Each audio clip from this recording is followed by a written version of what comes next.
$1,000 device bought online could cripple our military. It could bypass billions in defense spending and strike our most valuable assets with complete impunity. This isn't a hypothetical. This is the new reality of warfare, and Australia is dangerously exposed. Today we break down the rise of the drone and what it truly means for our national security. For those new to the channel, I'm Xander Lucas. As a former military and police officer, I've seen how technology shifts the balance of power. I wrote about this in my first book, FRONTLINE EARTH, The Last Alliance. This very topic of next generation threats evolving faster than our strategies. My mission here is to cut through the mainstream noise and give you a clear, hard-hitting analysis required. If you believe this is a conversation our country needs to have, support the channel by clicking the like and subscribe button. In my soon-to-be-released book, I explore the rapid evolution of technology in modern warfare, with a particular focus on the rise of drone warfare and its profound implications for the battlefields of today and tomorrow. But to understand how far we've come, we need to take a look back to where it all began. On November 1st, 1911, during the Italian-Turkish War, an Italian aviator made history. He manually dropped 4 grenades from his aircraft over enemy positions in Libya, marking the world's first recorded use of aerial bombardment.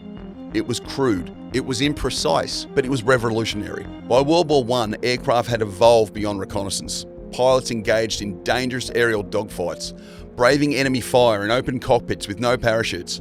Then came the game-changing breakthrough, the synchronization gear. Dutch engineer Anthony Fokker developed a system that allowed machine guns to fire through spinning propellers without shattering them. That innovation redefined air combat and made air superiority a tactical necessity. Let's fast forward to World War II.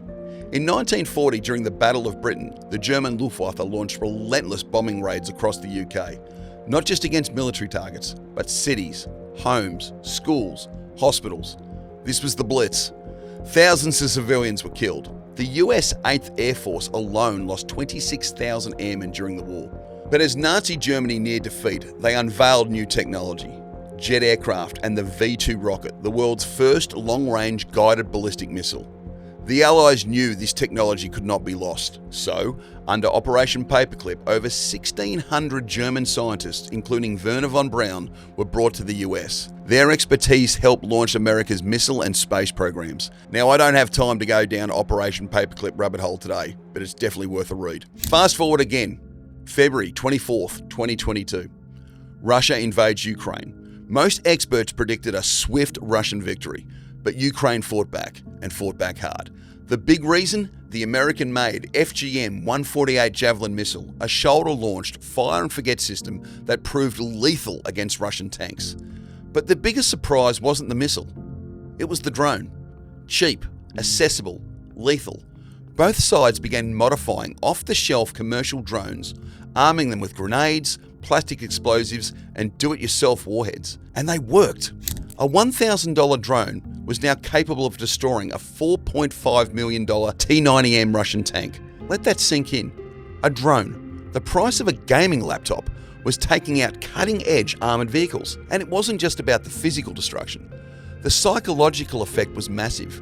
There's verified footage of entire platoons surrendering just at the sound of drones buzzing overhead. The threat from above is real. Then came Operation Spiderweb. In June this year, Ukraine pulled off one of the most sophisticated covert strikes in modern warfare. 117 drones, 5 Russian air bases, 5 time zones. They smuggled the drones using modified trucks and containers. Once in position, they launched from within Russian territory, targeting strategic bombers like the Tu-95 and the Tu-22. 41 aircraft were destroyed. Estimated damage over $7 billion and nearly a third of Russia's long-range bomber capability.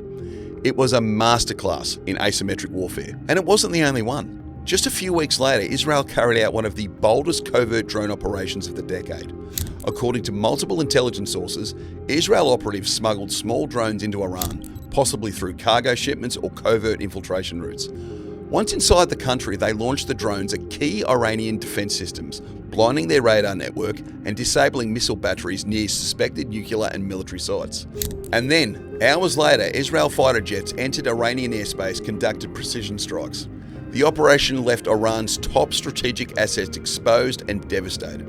No warning, no interception, just precision. And shock. Once again, drone warfare wasn't just used to destroy, it was used to deceive, disable and dominate. And that raises a question we all need to ask. Could this happen to us? Let's bring this home to Australia. Imagine 100 drones launched in a coordinated wave, targeting HMAS Cuttable in Sydney, HMAS Sterling in Perth, or RAF-based Williamstown in Newcastle. As of right now, none of these bases have robust defences against swarm drone attacks. And this isn't fiction. In December 2024, a Chinese tourist piloted a commercial drone and landed it directly on the deck of HMAS Canberra, our largest warship, while it was docked at Garden Island in Sydney. No alarms, no interception, no consequence.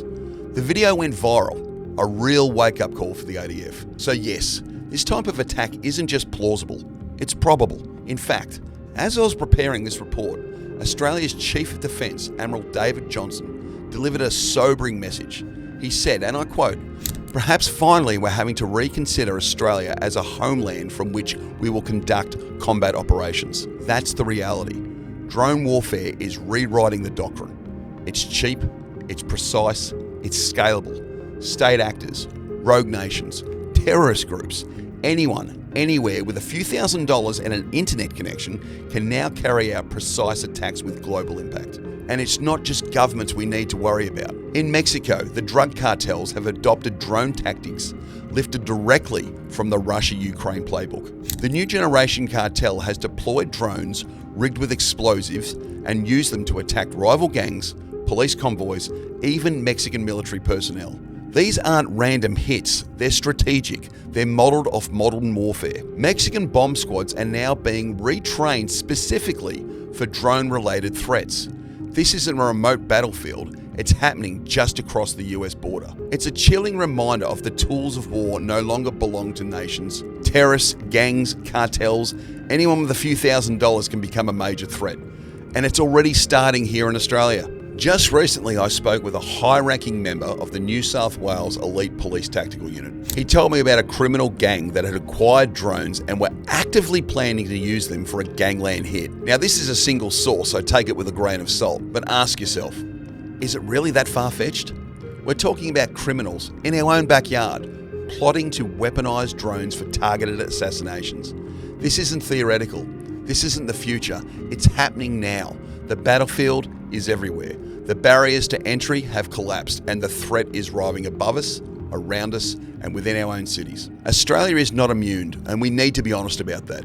And we need to be ready. In Frontline Earth, The Last Alliance, I explore these realities through the lens of fiction, but always grounded in real-world tactics, trends, and emerging technologies. The future of warfare is already here, and it's flying just above our heads. If this analysis gave you new perspective, share this video. It's a message that needs to be heard.